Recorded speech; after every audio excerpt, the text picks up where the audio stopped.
Non, mais c'est pas grave. Si, enfin, c'est pas grave.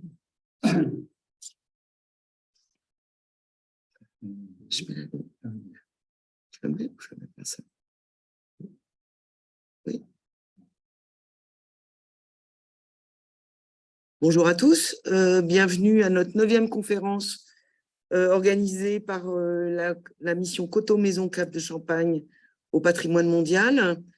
Nous sommes en pleine semaine de développement durable et c'est la raison pour laquelle on a choisi de vous présenter le thème suivant avec des grands experts sur la Champagne face au dérèglement climatique. Alors, déjà, pour vous remettre en mémoire nos intentions,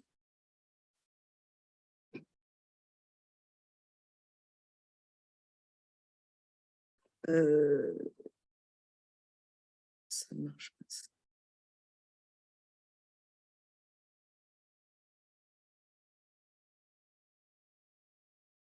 Attendez, on est en train de régler. Voilà. Donc, vous savez tous utiliser Zoom. Ce que je vous invite à faire, c'est si vous avez des questions, c'est de rejoindre le fil de discussion. Donc, je vous ai mis le petit picto qui correspond au chat. Donc, je vous invite à poser vos questions là et nous les traiterons en fin de réunion. Donc, j'étais en train de dire que c'est actuellement la semaine du développement durable et donc, nous avons invité 2 conférenciers à venir nous parler de la recherche du comité Champagne et de l'ensemble de la Champagne face au dérèglement climatique, et ceci depuis une vingtaine d'années. Et je vous présenterai les conférenciers dans un instant. Juste un tout petit mot pour vous dire pourquoi on a organisé, pour ceux qui nous rejoignent pour la première fois, pourquoi on organise ce cycle de conférences. C'est à peu près une fois par mois et vous êtes alertés par la newsletter. Et d'ores et déjà, puisque vous avez été vous inscrire sur Zoom, vous devriez recevoir la newsletter de la mission. Nos objectifs, c'est de traiter de thèmes variés, de coller à l'actualité. Donc, on parlera de biodiversité, le jour de la biodiversité. On a parlé du patrimoine et particulièrement de patrimoine durable pendant les journées du patrimoine. On constitue progressivement une collection qui est disponible sur YouTube.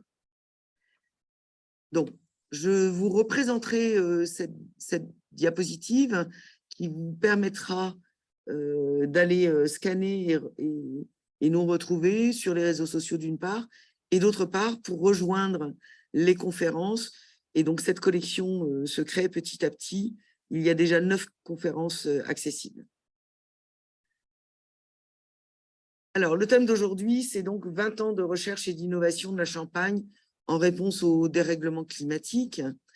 On va parler non seulement de recherche agronomique, mais aussi de bilan carbone, parce que les deux sont intimement liés.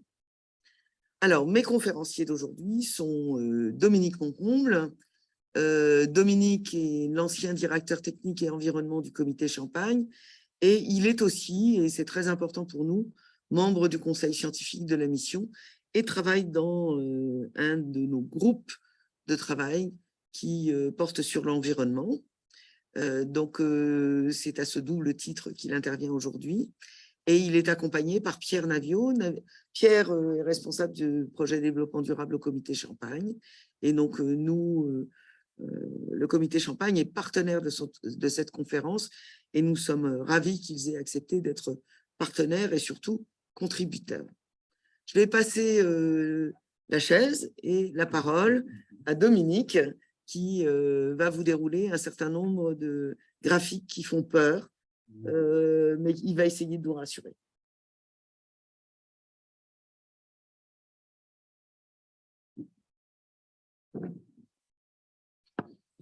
Merci Anne, bonjour à tous. Je n'ai pas mis le col roulé parce que la météo est encore clémente, hein. Je le ferai à l'avenir. Voilà, donc nous allons aborder le thème du jour avec mon collègue Pierre Naviot. Lorsqu'on parle du changement climatique, il y a toujours deux facettes à voir. C'est un double enjeu. D'une part, il y a l'adaptation de nos professionnels au changement climatique. Alors, tout d'abord, un élément de langage. Quand je vais parler de la filière, c'est l'ensemble des professionnels, des 16 000 professionnels de Champagne, vignerons, maisons et coopératives, et plus les personnes associées. Et lorsque on parle des professionnels, ces professionnels se retrouvent au niveau du comité Champagne, pardon, qui est à l'origine de tous ces travaux de recherche, d'expérimentation et de plans de développement et d'actions diverses. Nous allons développer une partie de tout cela. Donc, le double enjeu, c'est que les professionnels s'adaptent au changement climatique. Ce n'est pas une découverte pour eux, ça fait des années, le changement climatique ne date pas d'aujourd'hui. Donc, notamment en viticulture, ils en voient les effets depuis une trentaine d'années. Tout ça est en cours et ça s'accélère.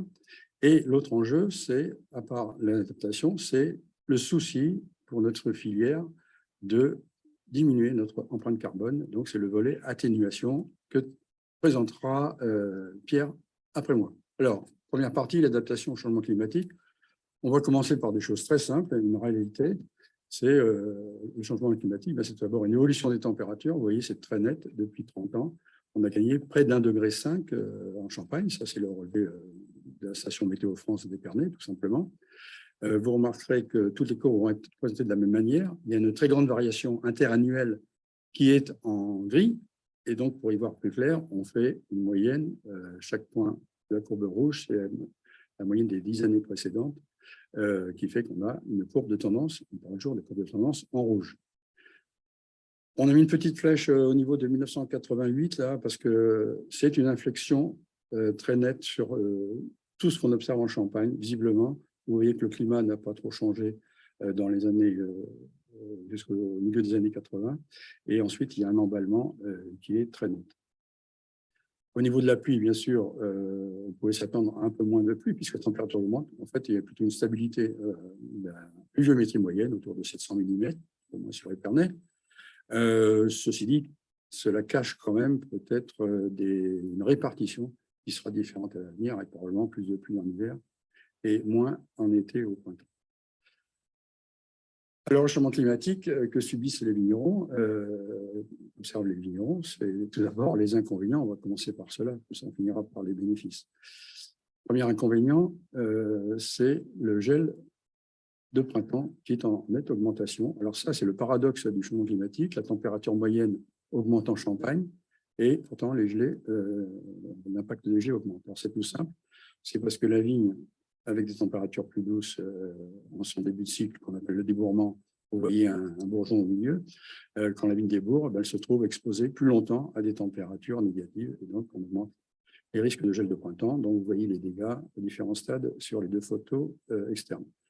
Les surfaces détruites par le gel de printemps, alors vous voyez que c'est fort heureusement très variable selon les années, mais en tendance, donc on est plutôt à 8-9% de dégâts de gel en moyenne en Champagne, et ce pourcentage a été augmenté par 3 sur les 30 dernières années.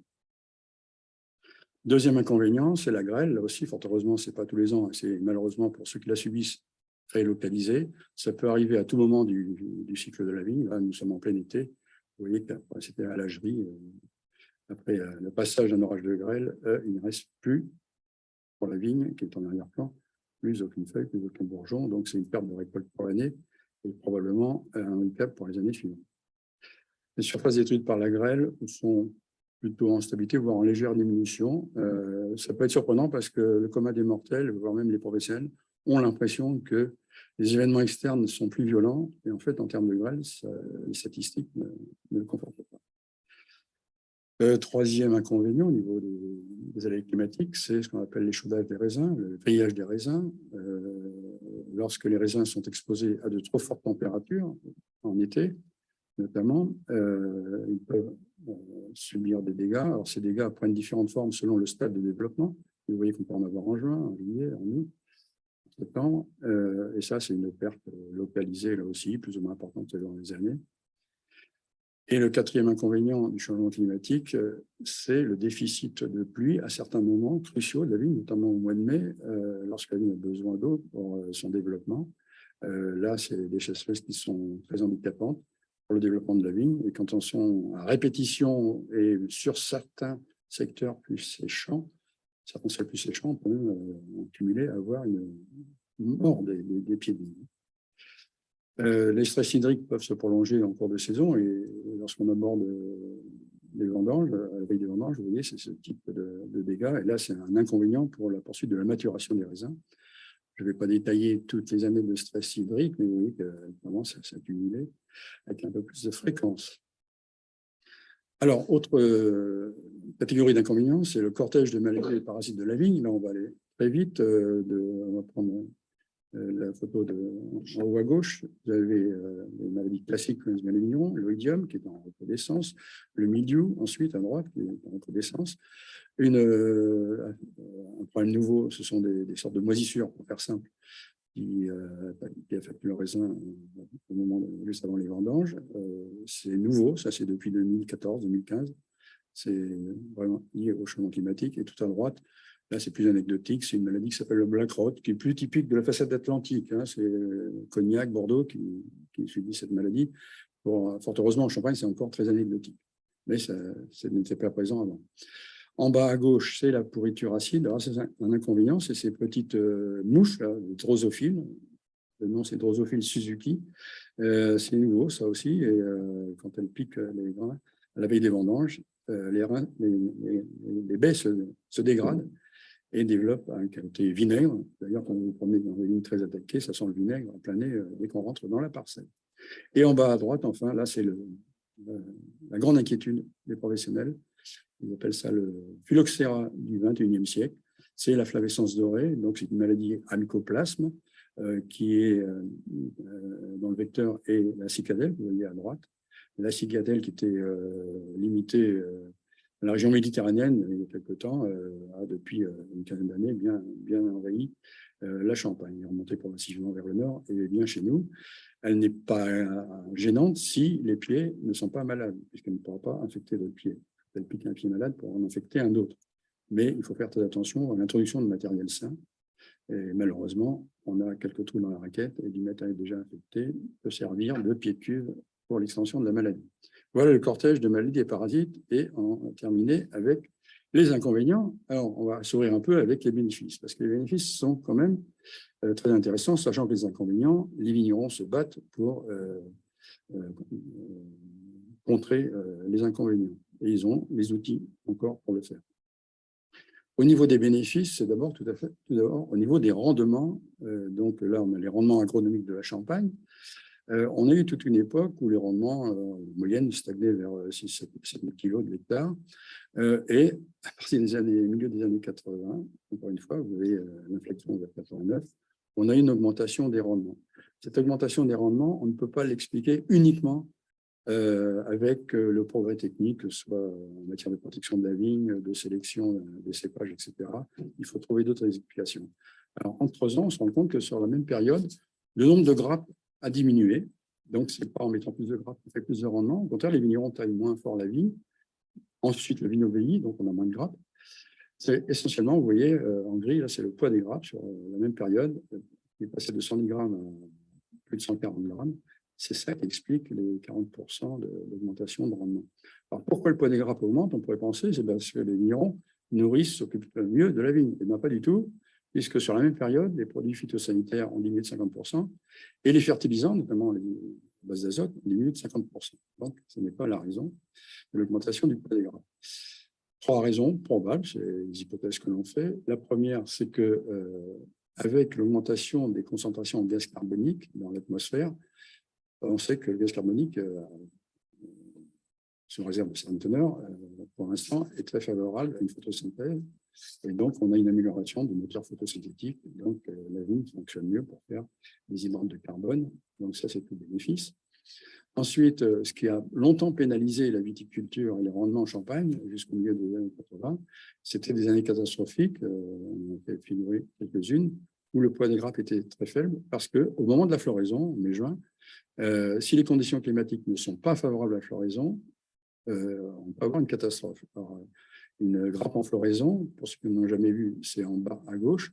Une grappe, c'est des vignes plusieurs boutons floraux que vous voyez. Certains ne sont pas éclos, d'autres sont éclos. Ces fleurs sont éclos, vous voyez les étamines. Normalement, ces ébauches florales se transforment en fruits. Une fleur se transforme toujours en fruits, hein, c'est le principe de tous les fruits. Et si les conditions climatiques ne sont pas favorables, eh ben, on a ce qu'on appelle un phénomène de coulure que vous avez au milieu. C'est-à-dire il y a un avortement de boutons floraux et on se retrouve avec des grappes très lâches, peu de grains noués au final. Et puis à droite, ça c'est un défaut au niveau de la floraison, qui fait qu'on a des grains qui restent petits, c'est ce qu'on appelle du mirandage. Et dernière raison probable de l'augmentation des rendements, ça c'est un phénomène récent que ne connaissaient pas nos anciens. On va l'avoir encore plus cette année, par exemple. Après la récolte, la vigne reste verte, plus ou moins verte, et le feuillage est fonctionnel jusqu'à la chute des feuilles qui se produit au moment des gelées, qui sont parfois à mi-novembre. Donc, on reste avec un mois ou plus de feuillage vert qui continue de fonctionner. Donc, la photosynthèse se fait. Donc, les sucres sont élaborés. Il y a plus grave, bien sûr, puisque la vigne a été mangée. Donc, ces sucres sont dirigés vers les parties ligneuses, c'est-à-dire le tronc, les charpentes, les racines. C'est ce qu'on appelle les réserves de la vigne. Et cette vigne pourra mobiliser ses réserves l'année suivante pour résister à des phénomènes, des aléas et voire participer à la maturation de l'année suivante et donc aussi participer à l'augmentation des rendements. Voilà pour l'explication. Alors, cette idylle, l'augmentation des rendements, a une fin, malheureusement. Depuis une douzaine d'années, les rendements sont en baisse de 26%, pour trois raisons. Le vignoble vieillit, parce que les vignerons ne replantent plus assez souvent. Pour l'instant, on a un taux de renouvellement inférieur à 1%, ça veut dire qu'on est en train d'avoir un vignoble qui se met en place, un vignoble centenaire, de vignes centenaires. Ensuite, on a les différents dépérissements, dont la flavescence dorée qu'on évoquait tout à l'heure, et puis aussi l'évolution des pratiques d'entretien des sols. Vous avez entendu dire que la Champagne, qui a choisi une véritable mutation au niveau de sa protection des sols, abandonne les herbicides probablement à l'horizon 2025. Et donc, le retour à un travail du sol fait qu'on baisse les rendements. C'est classique en viticulture. Le fait très marquant que tout le monde a observé, c'est la date de vendange qui a évolué en 20 ans. En 30 ans, on a avancé la date des vendanges de 20 jours. C'est conséquent, on peut vendanger en octobre. Maintenant, on vendange plus souvent début septembre, parfois même en août, comme cette année. Donc, ça continue d'aller dans ce sens. Avantage des vendanges plus précoces, le raisin a plus de facilité à mûrir, probablement, et on se retrouve avec une richesse en sucre des baies, et donc du degré potentiel qui augmente. C'est un élément très favorable. C'est très classique pour les fruits, donc pour les raisins. Quand le sucre augmente, en général, l'acidité des raisins baisse, et donc on a une acidité qui est en baisse, ce qui, pour nos teneurs en acidité, n'est pas encore un inconvénient, puisqu'on peut de l'eau, c'est plutôt un avantage. On a au final des vins qui sont plus ronds, un peu moins acides, et justement, l'avantage, c'est qu'au final, on aura, et c'est l'évolution actuelle, des dosages dans les champagnes qui sont moins marqués, beaucoup moins marqués qu'auparavant. Donc, c'est très bien pour le goût et la santé. Donc, au final, en très résumé, le degré potentiel plus 0,8 en 30 ans, acidité totale moins 1,5 g dans le jardin, l'acidité totale, et une précocité de 20 jours pour les vendanges. Alors, donc, tout va bien, métabolisme plus efficace, un cortège parasitaire qui évolue, mais les professionnels ont les outils pour s'y opposer encore. C'est pas très facile. Des stress physiologiques qui sont importants, mais on reste avec des millésimes qui sont très intéressants. Donc, le réchauffement climatique est aujourd'hui globalement positif pour la Champagne. Et bien sûr, la grande question, c'est et demain. Alors, demain, on peut faire de la fiction. Je vous recommande d'aller sur 7-8 ans, je crois. Evelyne Delia avait fait un faux bulletin météo. Vous pouvez le retrouver sur YouTube pour donner la météo du 18 août 2050. Ça peut faire froid dans le dos. Mais on se rend compte que cette fiction, la réalité a rattrapé déjà cette fiction et que ça risque de se reproduire plus souvent à l'avenir. Si on prend des scénarios plus scientifiques, c'est-à-dire les scénarios du GIEC. Le GIEC, c'est le groupe d'experts intergouvernemental sur l'évolution du climat. C'est un groupe international. Toutes les équipes scientifiques sont regroupées dans ce GIEC qui fait des évaluations, des prévisions, des recommandations pour les États. Et donc, il y a plusieurs scénarios, on ne va pas les détailler. Le scénario du bas, malheureusement, est peu probable. C'est toutes les émissions, oui, c'est l'évolution de température liée aux émissions de gaz à effet de serre. Si ces émissions s'arrêtaient aujourd'hui, ce qui est impossible, on aurait la courbe du bas avec une augmentation de température raisonnable. La courbe du haut, on ne va pas en parler parce que si on a plus 4 ou plus 5 degrés à l'avenir, je pense qu'on aura d'autres sujets à traiter que l'adaptation de la viticulture. La planète aura d'autres soucis que de s'intéresser à l'évolution du champagne. Donc, on va revenir à des prévisions raisonnables autour de 2 degrés, qui étaient les prévisions, l'engagement de la COP de Paris il y a quelques années. Et dans cette idée, on a une relative confiance, une relative conscience de l'année suivante. Alors, pour caractériser un vignoble, au niveau international, on utilise 3 indices qui sont reconnus internationalement. Le premier est l'indice de Huglin, le nom d'un chercheur de l'INRA d'Alsace. L'indice de Huglin, pour faire simple, c'est la somme de température supérieure à 10 degrés à partir du mois d'avril jusqu'au vendange. Donc, c'est la somme de température efficace pour que la vigne pousse bien et que les raisins mûrissent. Et vous voyez qu'avec le changement climatique, on est passé d'une région dite fraîche à une région tempérée. On rejoint le climat de Bordeaux de l'époque et ça continue. Sur une simple prolongation de courbe, on va vers un intermédiaire dans une vingtaine d'années entre Bordeaux et Montpellier. Alors, est-ce inquiétant? Pour l'instant, non, parce que paradoxalement, vous voyez l'échelle, hein, c'est l'indice, on est autour de 2000 pour Bordeaux, en 2100. Admettons qu'on aille vers 2200, 2200 dans quelques années. Et bien ça, on l'a déjà connu certaines années par le passé. Alors ne vous affolez pas, c'est illisible, c'est volontaire. Là, vous avez 25 ans de stations météo, de 25 stations météorologiques thématiques du vignoble. Donc, vous avez tous les indices du bien calculés pour ces 25 stations sur 25 ans. Et on se rend compte que des indices du bien entre 2900 et 2300, on en a déjà eu, vous les avez. Je mets en avant 2 millésimes particuliers, 2003 et 2018, là que vous avez en bleu, j'espère que parce que ça va cran, oui. Et pourtant, ce sont des grands millésimes de champagne. Donc, personne ne s'est ému de ces indices vulgaires élevés qui n'ont pas touché l'appréciation du champagne. Le deuxième indice, c'est l'indice de fraîcheur des nuits. Il est très important que les nuits soient fraîches dans le mois précédent les vendanges pour une bonne maturité. Je ne détaille pas. On se rend compte qu'on a une légère augmentation, mais on reste quand même dans la catégorie des vignobles qui ont des nuits fraîches.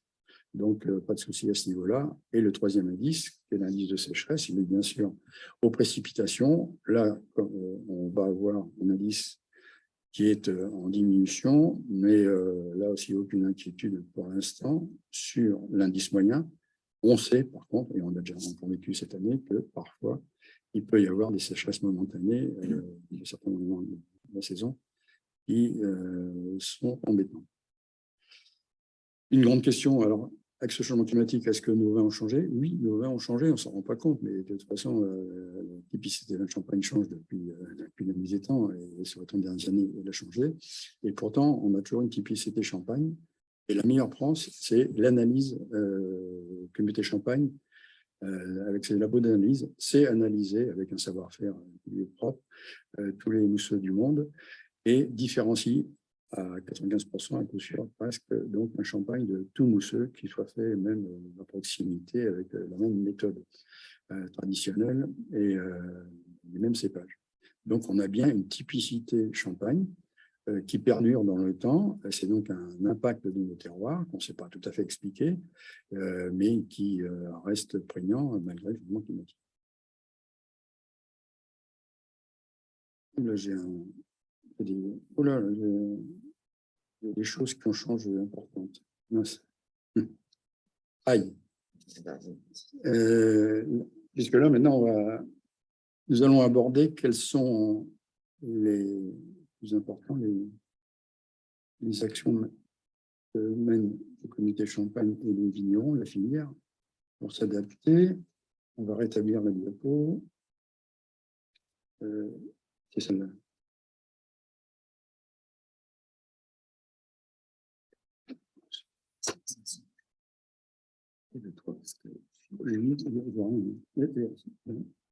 Non, mais elle est bonne.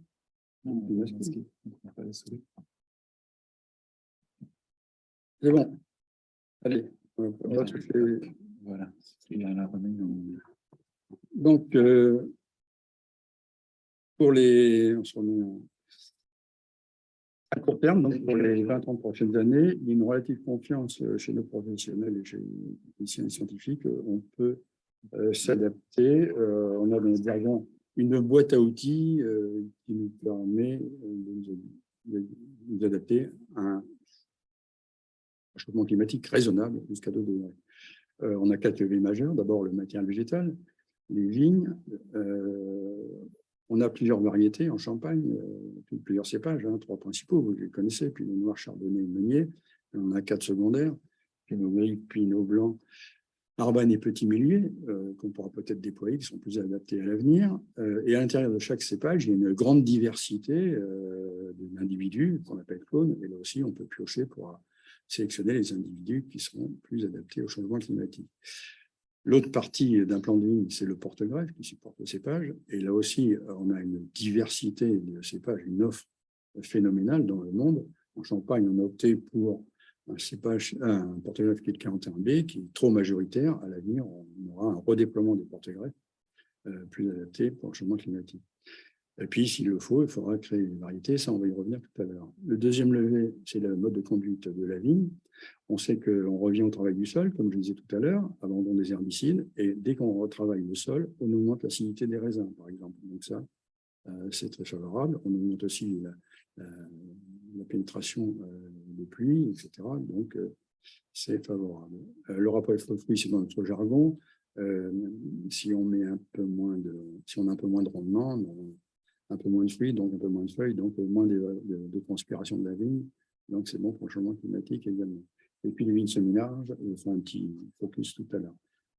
On a la chance en Champagne de ne pas être bloqué par des maturités du type phénomique pour les raisins, a priori. Donc, on pourra jouer avec la date de vendange en ayant des outils de décision, des réseaux de suivi de maturation pour cueillir au meilleur moment sans aller trop loin dans des maturités de raisins. Et puis, arriver en cuivrerie, les œnologues, les vignerons, savent vinifier et ont aussi là des outils pour contrer quelques inconvénients, enfin, quelques changements liés au réchauffement climatique. On aura des choses très simples, par exemple les vendanges chaudes, comme cette année, il va falloir se mettre, on a des progrès à faire. À la vigne, il faut limiter l'échauffement des raisins. Donc, il y aura probablement à l'avenir des changements dans les horaires de cueillette. On ne met pas encore un cueillette de nuit, mais pas que.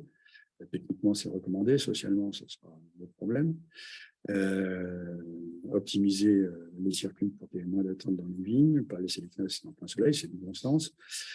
Utiliser des caisses claires. On a montré par expérimentation que quand on est en caisse blanche, les raisins se réchauffent beaucoup moins vite à la vigne que dans les caisses plus foncées. Voilà, une fois que les raisins arrivent au pressoir, il faut les mettre en œuvre le plus rapidement possible. Avoir des quais aérés pour qu'il n'y ait pas une unité de température sur les quais. Et puis en cuverie, donc, je ne détaille pas, nos vinificateurs ont plusieurs outils pour, entre les moyens physiques, l'hygiène, quelques adjuvants chimiques, enfin, adjuvants d'œnologie, maîtriser ce qui se passe. Alors, je vais terminer par ce qu'est la Champagne. On se présente souvent des innovateurs par tradition, parce que ça fait 3 siècles que la Champagne innove. Et là, dans le thème du changement climatique, il y a toujours de l'innovation. Alors, la première des innovations qui s'est mise en place, qui est expérimentée depuis 15 ans et qui se mettra peut-être en place, qui sera sur des projets dans les années à venir, ce sont les vignes semi-larges. Donc, vous avez à gauche les vignes traditionnelles et à droite, la vigne qui est un peu plus large, donc elle est plus espacée.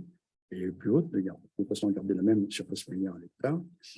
Ces vignes semi-larges montrent un intérêt, d'une part parce qu'elles produisent moins, 20% en gros, de moins, c'est donc moins de transpiration, donc un peu mieux adapté aux éventuelles sécheresses, une meilleure résistance au gel de printemps, moins de 30%, vous le voyez. Et puis, je crois, Pierre, tu as fait le calcul, c'est une empreinte carbone de moins 20% aussi. Hein. Oui, c'est ça. Mais...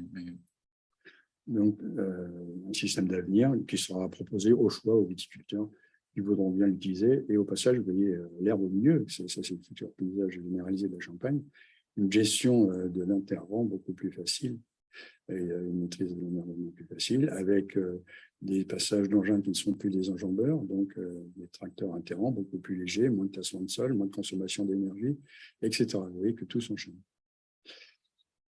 Voilà, l'objectif de ce séminaire, je viens de le dire. Et on arrive à la grande innovation éventuelle c'est l'obtention de nouvelles variétés. Alors, présent tout de suite, c'est l'obtention de variétés de raisins, de cépages, donc, par hybridation traditionnelle. Il ne s'agit pas du tout d'OGM dans ce cas-là. Donc, c'est comme à l'ancienne, un papa et une maman, et on obtient un nouveau plant qui fait des raisins, donc des pépins. Les pépins poussent et on sélectionne dans ces nouvelles pousses des futures variétés. Avec un objectif, bien sûr, adaptation à l'augmentation de la température, à la contrainte hydrique au gel printanière, et si possible aussi résistant aux maladies, de façon à ce que nous n'utilisions plus d'intrants phytosanitaires. La Champagne est lancée sur des programmes de recherche ambitieux. Alors, elle s'adosse à un programme national de l'INRA qu'on appelle RESDUR, c'est la création de nouvelles variétés résistantes.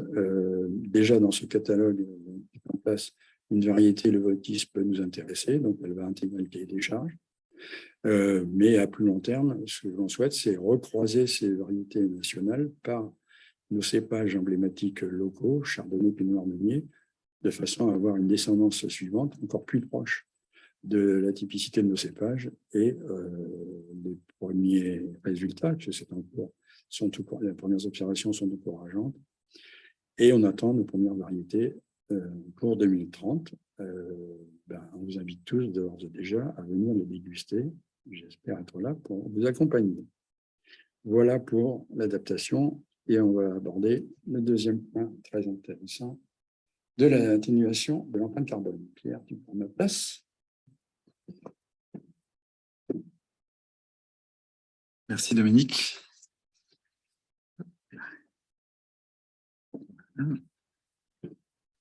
Alors dans les courbes que vous montrez Dominique tout à l'heure, les courbes du GIEC, il disait la courbe du haut, on va l'oublier, à raison d'ailleurs, parce qu'elle fait plutôt peur. Hein, c'est la courbe qui nous attend si on ne fait rien. En gros, si on ne réduit pas nos émissions et qu'on continue à émettre autant de gaz à effet de serre dans l'atmosphère, on va vers une élévation des températures de plus 4 degrés en moyenne sur le globe, voire pire. Et donc, clairement, comme il le disait, la priorité sera plus du tout de faire du champagne. Donc, si on veut avoir la possibilité de s'adapter, il va falloir aussi atténuer notre empreinte carbone. Cette dualité, elle est vraiment indissociable. Atténuation, adaptation, l'un ne va pas sans l'autre. Donc là, je vais vous parler un petit peu de la partie atténuation. Un petit peu de contexte avant de rentrer dans le vif du sujet. La filière champagne a structuré une stratégie de filière, une stratégie environnementale au début des années 2000. Il y avait avant cela des projets environnementaux qui existaient, mais il y a eu une volonté de mettre en place un système de management environnemental comme ce qui est fait pour une entreprise, donc basé sur l'ISO 14001, mais à l'échelle de l'appellation Champagne, de ce qu'on appelle l'entreprise Champagne, c'est-à-dire l'ensemble des maisons et des vignerons de l'appellation. Et donc, dans un système de management environnemental, on commence par faire un diagnostic de départ. Donc, on a réalisé l'évaluation environnementale de l'ensemble de nos procédés vitivinicoles, de la plantation d'une vigne jusqu'à l'expédition d'une bouteille chez le consommateur. On a découpé l'élaboration du champagne en 450 blocs élémentaires pour lesquels on a évalué tous les impacts environnementaux. Qu'est-ce qu'on consomme comme ressources? Qu'est-ce qu'on émet dans l'environnement? quels sont les déchets à valoriser, etc. Cette évaluation environnementale a été complétée d'un bilan carbone, puisqu'à l'époque, on s'est rendu compte qu'il y avait un enjeu très fort énergie, climat, empreinte carbone. On ne comprenait pas encore ce que c'était à l'époque, début des années 2000. Il faut se rendre compte que c'était encore un sujet assez flou pour l'époque. Et suite à cette étape de diagnostic initial, on a construit des plans d'action pour la filière, donc un plan eau, un plan biodiversité et un plan carbone. Aujourd'hui, je vais vous parler du plan carbone, mais il ne faut pas oublier les autres. On est sur du multi-impact. L'eau, la biodiversité, c'est des enjeux très, très importants pour la filière. Et sur certaines actions, on va des fois se retrouver à arbitrer entre des priorités. On ne peut pas toujours gagner sur tous les tableaux sur le carbone, l'eau et la biodiversité à la fois. Alors, comme je le disais tout à l'heure, le diagnostic initial a relevé l'importance de l'enjeu carbone et la filière s'est rapprochée d'un expert qui s'appelle Jean-Marc Jancovici, qui est une référence nationale et internationale sur le sujet, et pour réaliser le bilan carbone de la filière Champagne. Ça nous a donné un travail, ce travail qui était pionnier à l'époque nous a donné la photographie de l'empreinte carbone de la filière. Donc là, vous avez la mise à jour 2018. On le met à jour tous les 5 ans, donc ça c'est la dernière mise à jour. Rendez-vous en 2023 pour avoir les derniers chiffres. La grosse surprise à l'époque, c'était de se rendre compte que notre cœur de métier vigne et vin, que vous avez en haut là sur le graphique, en rouge et en orange, représente moins de 15% de notre empreinte carbone. Là-dedans, on va retrouver le travail viticole, donc tout ce qui est l'énergie consommée par les tracteurs, la fertilisation, la lutte anti-gel, voilà. Et donc sur la partie vin, ça va être la consommation d'énergie par les bâtiments vinicoles et tout ce qui est régulation thermique. C'est essentiellement les groupes froids. Donc ça, c'est notre cœur de métier, c'est assez restreint. Et tout le reste, c'est en fait nos achats de biens et de services et nos transports. On voit que le poste transport en bleu représente environ 1/3 de notre empreinte carbone. On a les déplacements de personnes à 13% et le fret à 17%. Alors, les déplacements de personnes, c'est essentiellement de l'onotourisme, puisque c'est essentiellement l'avion en fait, qui tape très fort là-dessus, et puis un petit peu la voiture. Mais là-dessus, déplacement de personnes, en général, il ne faut pas chercher bien loin. Quand on a ce poste, c'est beaucoup d'avions. Sur le fret, c'est le fret aval, bien entendu, l'export de nos bouteilles, mais c'est aussi le fret amont, c'est tout ce que nous achetons qui doit venir jusqu'à nous. Et ensuite, la partie intrant, emballage, immobilisation, ça va être les produits, les emballages que l'on va acheter. Là-dessus, sur la partie emballage, les 32%, en fait, 27%, c'est la bouteille en verre, qui est très énergivore. Un four verrier, ça consomme du gaz naturel, et donc c'est très énergivore et ça émet beaucoup de CO2 dans l'atmosphère. Immobilisation, c'est essentiellement les bâtiments et les véhicules. Et la partie déchets sous-produits, là, c'est essentiellement nos partenaires des distilleries. C'est surtout la consommation d'énergie dans les distilleries pour valoriser les mares de pressurage, en fait, en divers produits. On va en parler par la suite. Voilà. Donc, voilà un petit peu la structure de l'empreinte carbone de la Champagne. Quand ce bilan carbone a été réalisé, il y a eu le souhait de se fixer un objectif de réduction qui est le facteur 4, en ligne en fait avec les objectifs nationaux, qui est moins 75% d'émissions en 2050. Et on s'est fixé un point de passage intermédiaire de moins 25% en 2025. Et pour l'atteindre, la filière a construit un plan carbone en accord avec les parties prenantes de la filière. C'est un travail de longue haleine qui a été mené via des groupes de travail thématiques.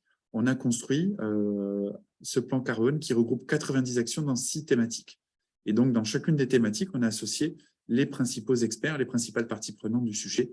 Donc, c'était des fournisseurs, des partenaires institutionnels ou académiques de la filière, même les financiers. On a eu des banques qui nous ont accompagnés. Voilà, vraiment tous les acteurs de la filière qui pouvaient être concernés par ce sujet. Et on arrive à ces grandes thématiques qui sont viticulture durable avec un focus sur le machinisme, œnologie durable avec un focus sur l'éco-conception des emballages, bâtiment avec un focus sur l'efficacité énergétique, le fret et les déplacements, le transport, un volet économie circulaire et une partie gouvernance. Comment est-ce qu'on entraîne l'ensemble de la filière et comment est-ce qu'on diffuse aussi le message et comment on valorise les progrès qui ont été faits par la filière. Sans oublier, bien entendu, la recherche et développement, puisque là, en fait, dans les 6 grandes thématiques, ce sont surtout des déploiements d'actions concrètes sur des tranches de 10 ans. Donc, on a eu un premier plan carbone 2005-2015, un deuxième plan carbone 2015-2025. Mais si en 2025, on veut avoir des nouvelles actions à mettre dans notre futur plan carbone 3, il faut qu'on travaille aussi sur la R&D et avoir des actions concrètes à déployer. Sur la partie viticulture durable, alors les grosses actions, ça a été l'abandon de la lutte anti-gel basée sur de la combustion directe, tout ce qui est essentiellement bougies, gaz, fuel pulvérisé, ce genre de choses. Le déploiement des certifications viticulture durable, bio, HVE. Un travail sur l'aménagement du paysage. Alors là, on retrouve des préoccupations de la mission coteaux, maisons et caves de champagne, puisqu'on s'est rendu compte que les aménagements paysagers pouvaient être aussi intéressants d'un point de vue carbone, en particulier les haies et les arbres qui peuvent être des puits de carbone intéressants. Le matériel de palissage aussi, puisqu'on se rend compte que des piquets en acier, c'est très énergivore à produire, et des piquets en bois, qui ont en plus un intérêt paysager évident, permettent de réduire l'empreinte carbone de l'aménagement des parcelles. Un travail sur la viticulture de précision et sur l'anerbement pour raisonner nos pratiques, et donc réduire les passages, réduire les usages d'intrants, voilà, les engrais verts pour réduire la partie fertilisation. La fertilisation, c'est un enjeu très important sur l'empreinte carbone de la viticulture, beaucoup plus que la partie phytosanitaire, qui est un enjeu sur la partie biodiversité ou eau, mais qui a un impact carbone très limité. Par contre, l'apport d'engrais, c'est des tonnages importants, c'est des émissions d'un gaz qui s'appelle le protoxyde d'azote, qui est un gaz à effet de serre important, donc c'est quelque chose qu'il faut travailler. Et la valorisation de la biomasse viticole, c'est éviter au maximum le brûlage généralisé. Un travail sur le machinisme avec notamment des tracteurs électriques, des robots qui a été fait. Voilà. Et la recherche, alors Dominique en a parlé, donc je ne vais pas m'appesantir là-dessus, sur les vignes semi-larges et l'innovation variétale. Alors, sur les certifications, c'est un levier très important pour déployer les pratiques qu'on considère comme durables en viticulture. Vous avez là l'évolution des certifications. D'ailleurs, je m'excuse, je n'ai pas complété la barre 2022, on a dépassé l'objectif. Aujourd'hui, on est autour de 56% des surfaces qui sont certifiées. On est encore en train de mettre à jour les chiffres, donc ça évolue beaucoup, mais donc on est en avance sur les objectifs qu'on s'était fixés en termes de surface certifiée. Et c'est intéressant puisque dans le référentiel de viticulture durable, on a intégré des critères qui nous permettent de réduire l'empreinte carbone de la viticulture. Sur les procédés œnologiques, il y a eu pas mal de travail sur le suivi des consommations en cave pour pouvoir optimiser vraiment les procédés. Un exemple assez emblématique, la fermentation malolactique. Il y a quelques années, en fin de fermentation alcoolique, on refroidissait les cuves pour arrêter la fermentation alcoolique. On inoculait la bactérie qui permet de démarrer la fermentation malolactique. Et si cette fermentation ne démarrait pas spontanément, il fallait réchauffer la cuve pour qu'elle redémarre. Aujourd'hui, on est capable d'inoculer la fermentation malolactique en fin de fermentation alcoolique et donc de bénéficier de la chaleur rémanente de la fermentation alcoolique pour démarrer la fermentation malolactique. Et donc, on évite un refroidissement et un réchauffement qui sont des opérations très énergivores. Hein, quand vous devez réguler en température une cuve de plusieurs centaines d'hectolitres, tout de suite, ça va demander des consommations d'énergie assez importantes. Donc, voilà un exemple qui permet aussi de gagner en productivité, puisqu'on est beaucoup plus efficace en cave sur le cadencement des opérations et une meilleure maîtrise sur la qualité des vins. Éco-conception des emballages, alors là, c'est essentiellement l'allègement de nos consommations de matières premières. Une des premières actions emblématiques, ça a été l'adoption de la bouteille allégée.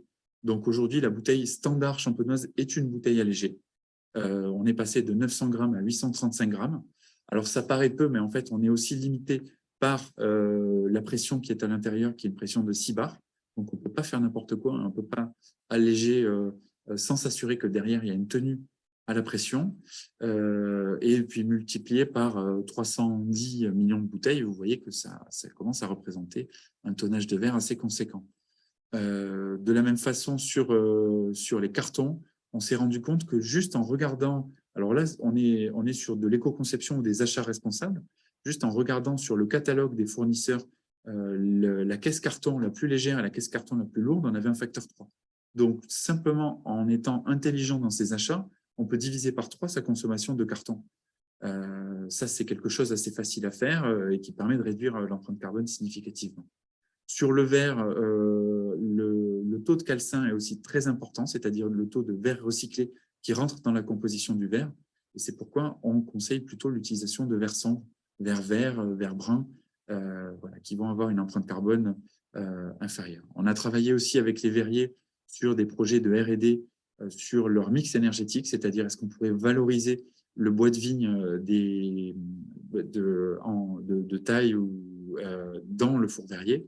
Et donc, c'est possible, malheureusement. On a fini ce projet à une époque où l'énergie ne coûtait pas assez cher. Et donc, c'est un sujet qui a été jugé comme pas intéressant économiquement. Voilà, c'était en 2015. On a perdu quelques années, malheureusement. Voilà, on espère que ça va repartir parce que là, la contrainte se fait très, très forte sur ce sujet. Sur les bâtiments, alors on a une spécificité dans le monde vitivinicole, c'est que le bâtiment, ce n'est pas seulement une enveloppe, c'est un outil de production. Un exemple très simple, si on raisonne un bâtiment vinicole de façon gravitaire, on va éviter des pompages. Et donc, juste, on peut faire des transferts entre la partie pressurage, la partie débourbage et ensuite la partie vinification, sans avoir besoin de pomper le vin. Et donc, on va économiser sur l'énergie, mais c'est aussi intéressant d'un point de vue qualité du vin. De la même façon, si on a un bâtiment qui est semi-enterré, on a un intérêt paysager, donc on retrouve le lien avec l'UNESCO. On a aussi un intérêt thermique, on a une bonne inertie, ça ne chauffe pas trop en hiver, ça ne se refroidit pas trop en été, et on peut avoir une régulation intéressante tout au long de l'année, que ce soit pour les occupants, mais aussi pour les vins. Voilà, donc on a travaillé là-dessus sur la construction durable des bâtiments, on a édité un guide là-dessus, et mes collègues sont en train de piloter une opération qui s'appelle Copernic, qui est une opération de performance énergétique dans la filière. On se rend compte qu'il y a beaucoup de travail qu'il est possible de faire sur les régulations, sur la mesure la plus proche possible des consommations de l'énergie, sur de l'éclairage efficace, sur voilà, des nouvelles technologies de refroidissement qui permettent des gains très, très significatifs. Et quand on l'a lancé, c'était en 2018, de la même façon, on nous disait, bon, pourquoi vous vous intéressez à ça? Ça n'intéresse personne. En 2020, on nous a dit, le prix du baril est négatif, l'énergie, ça n'intéresse toujours personne. Pourquoi vous obstinez là-dessus? Et aujourd'hui, on est obligé de fermer les portes de l'opération collective parce qu'on est complètement submergé par la demande. Voilà, donc c'est aussi une histoire d'anticipation, hein, le changement climatique. Des fois, il faut aussi profiter des marges de manœuvre qu'on a à un moment pour anticiper, investir et être plus résilient à l'avenir. Sur la partie fret, alors là-dessus, on a deux actions très faciles à faire, enfin très faciles. Deux actions opérationnelles à très court terme, c'est réduire très fortement l'utilisation du fret aérien. Donc ça, c'est un travail sur lequel la filière s'est mobilisée depuis plus de 15 ans et on voit que le recours aux expéditions en aérienne, qui était déjà assez bas, est devenu très, très, très exceptionnel. Et donc est encore en cours de réduction. Et sur le fret routier, donc pour la partie proche, donc européen en fait, hein, il y a un gros travail sur l'optimisation du fret routier. Voilà, avec les transporteurs qui ont des démarches de réduction de leurs émissions, des motorisations alternatives et un transport plus efficace. La mauvaise nouvelle, c'est qu'aujourd'hui, alors là, on subit une politique nationale et européenne qui a clairement sacrifié le fret fluvial et ferroviaire pour les transports de notre type de marchandises.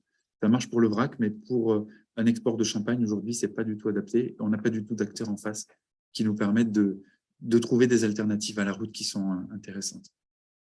Par contre, sur le grand export, on commence à avoir des alternatives aux porte-conteneurs qui restent malgré tout très, très, très efficaces en termes de CO2 par kilomètre parcouru, mais ça reste une énergie fossile.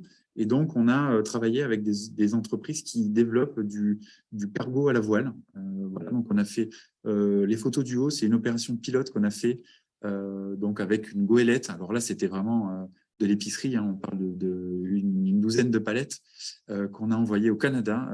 Mais donc, ça nous a permis de mettre le pied à l'étrier à cette petite start-up qui est en train aujourd'hui de faire construire en Bretagne le cargo que vous avez sur la ligne du bas.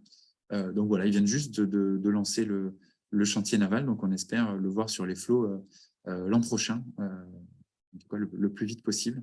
Et là, pour le coup, on parle en plusieurs centaines de palettes, peut-être même on dépasserait le millier, mais donc quelque chose qui nous permettrait d'avoir une route transatlantique régulière et économiquement compétitive.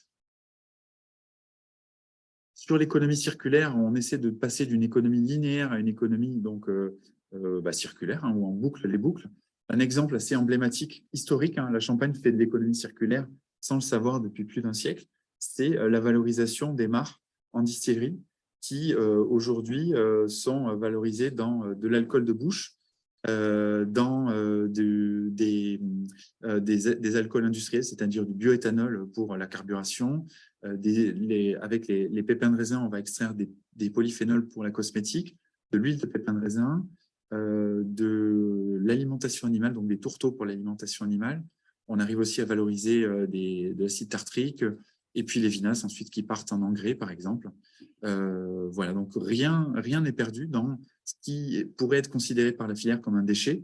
En fait, ça devient la matière première d'une dizaine d'autres activités dans l'agroalimentaire, dans la cosmétique. Voilà, donc c'est une logique qu'on essaie de pousser à son maximum pour ce sous-produit et puis pour l'ensemble des sous-produits de la filière, voire même de nos déchets.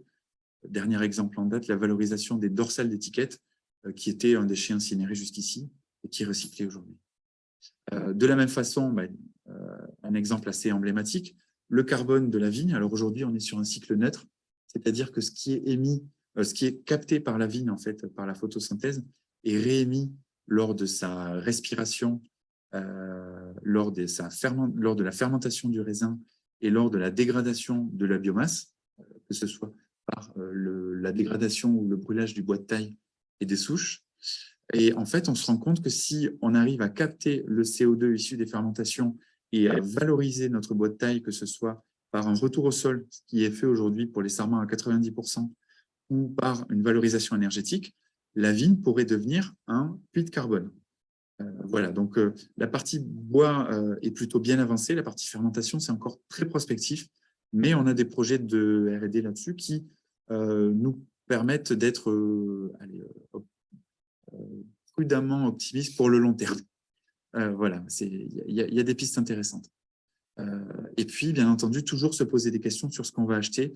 Alors là, je vous mets un exemple de les piquets bois versus les piquets acier. Donc, en bleu, vous avez des solutions piquets bois, et en vert, la référence, c'est le piquet en acier, qui est le piquet le plus utilisé aujourd'hui en Champagne. On s'est dit, on va utiliser des piquets en bois. Sauf que la majorité des piquets, si on ne fait pas attention, c'est des piquets qui viennent de Hongrie, façonnés avec une électricité très carbonée, qui se sont déplacés jusqu'à nous, donc avec un transport voilà, qui a consommé de l'énergie. Et en plus, en fin de vie, on n'avait pas de filière de valorisation. Donc, ils étaient brûlés souvent à l'air libre. On s'est dit, on va s'approvisionner en local. Donc, ça, c'est la deuxième colonne que vous avez, le bois français. On réduit les émissions liées à l'obtention du bois, mais l'incinération et l'exploitation de la forêt génèrent encore une empreinte carbone supérieure à notre référence de notre acier recyclé, produit assez localement, en fait. Alors, si on travaille avec un bois français avec valorisation énergétique, c'est plus intéressant. Mais en fait, on s'est rendu compte qu'il fallait un bois qui soit français, issu d'une forêt gérée durablement, donc qu'on ne soit pas en train d'épuiser le stock de carbone de la forêt, et incinéré en fin de vie avec une valorisation énergétique pour pouvoir récupérer en fait l'énergie et donc venir se substituer à une autre source d'énergie. Et donc là, ce que vous avez en fait sous les yeux, c'est ce qu'on appelle des critères d'éco-conception. On a compris sous quelles conditions le bois pouvait être une meilleure alternative que l'acier. Le calculateur carbone, alors ça, je ne vais pas m'apaisantir, mais on a voulu que ça soit une démarche accessible à tous. Et donc, même les petits vignerons qui n'ont pas les moyens de se payer un bilan carbone n'ont qu'à remplir un questionnaire sur l'extranet du comité Champagne pour disposer de leur bilan carbone personnalisé et donc pouvoir engager un plan de progrès. Et donc, toutes ces actions, où est-ce que ça nous a mené? Aujourd'hui, on est sur une réduction de 14% de l'empreinte carbone de la Champagne sur 15 ans. Les premières projections nous montrent qu'on est plutôt en bonne voie pour atteindre notre objectif de moins 25% en 2025. On reste prudent parce que ça, c'est pas encore sûr, mais on est plutôt sur une bonne trajectoire. Et ramené à la bouteille, on a réduit de 20% l'empreinte carbone de la Champagne. Alors, vous voyez là sur le graphe que notre cœur de métier en rouge et orange a été ce qui a réduit le plus, puisque c'est là où on a été le plus en maîtrise. Aujourd'hui, le gros défi pour les 10 ans qui viennent, ça va être de travailler avec nos partenaires, notamment les verriers, pour réduire l'empreinte carbone de la bouteille en verre, sur lequel on est beaucoup moins en maîtrise. C'est vraiment leur savoir-faire, leur process. Mais donc, voilà aujourd'hui où on en est sur cette progression. Et donc, je finirai sur cette partie-là. Notre objectif, si on atteint notre objectif intermédiaire, ça va être de continuer vers le facteur 4, d'être à moins 75 ou moins 85% en 2050. Aujourd'hui, les objectifs internationaux ont évolué. On nous parle de plus en plus de neutralité. Neutralité, qu'est-ce que ça veut dire? Ça veut dire qu'on va devoir compenser les émissions qu'on n'aura pas pu réduire. Alors, certains se sont imaginés que c'était un chèque en blanc pour pouvoir ne rien changer. J'achète des crédits carbone et puis je continue à émettre autant. On se rend compte qu'il ne va pas y avoir suffisamment de projets et de possibilités de stockage et de compensation sur la planète si on ne fait pas en même temps cet effort de réduction massive. Tous les plans de neutralité, c'est avant tout un plan de réduction massive des émissions et donc de au moins 75%. À l'échelle de la France, c'est moins 85% d'émissions qu'il va falloir faire si on veut pouvoir stocker et compenser le restant.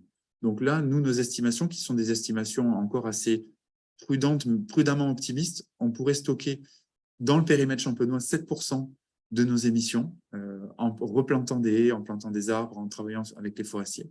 Et ensuite, il va falloir aller chercher des projets de compensation, peut-être avec un partenariat avec les forêts environnantes, avec les agriculteurs environnants, sur 8% restants. Et donc, voilà notre trajectoire net zéro carbone sur laquelle on est en train de travailler aujourd'hui sur les 10 ans et au-delà qui viennent. Je vous remercie pour votre attention. Bravo Pierre, bravo Dominique, merci beaucoup. Si vous avez des questions, je vous propose de les poser dans le chat. Pendant que vous réfléchissez à vos questions, je vous dis juste un petit mot sur les conférences qui vont avoir lieu les mois prochains. Le 9 novembre, nous aurons une conférence qui nous fait beaucoup d'honneur, puisque c'est son Excellence Madame l'ambassadrice, Madame Véronique Roger-Lacan, qui est déléguée générale de la France à l'UNESCO, et qui nous parlera de géopolitique et du patrimoine mondial. Quand on pense à l'Ukraine, voilà, on est en plein dedans. Et puis, donc, notez bien cette date dans vos agendas. Et puis, le 8 décembre, on sera à quelques jours de Noël et on a choisi un sujet beaucoup plus léger, mais qui intéresse énormément de monde. Vous savez qu'on a été inscrit sur la liste du patrimoine mondial au titre de 3 critères, dont le critère immatériel. Et donc, c'est tout l'aspect célébration du champagne. Et nous aurons un spécialiste très, très grand cinéphile qui s'appelle Gabriel Leroux. Et en partenariat avec l'UMC, on vous propose de parler de champagne comme star au cinéma. Ça sera beaucoup plus léger et beaucoup moins de graphique que ce que Dominique et Pierre nous ont présenté. Dominique et Pierre, merci beaucoup, c'était passionnant. Et j'espère que vous avez beaucoup appris. Si vous voulez revoir cette conférence, il vous suffit de scanner le QR code qui s'affiche en face de YouTube avec votre téléphone. Et vous pouvez aussi nous suivre sur les réseaux sociaux. Pendant ce temps-là, je surveille le chat, mais je ne vois pas de questions. Donc, je vais laisser à l'écran ces QR codes pour que vous puissiez nous rejoindre. Vous savez aussi que vous pouvez devenir ambassadeur. Je vous invite à aller sur notre site champagnepatrimoinemondial.org. Et s'il n'y a pas de questions, je vais laisser ça à l'écran, mais vous dire au revoir et vous dire merci pour votre attention. Et je vous invite à proposer à d'autres de nous suivre pour ces conférences dans le cadre de notre cycle. À bientôt. Au revoir. Au revoir.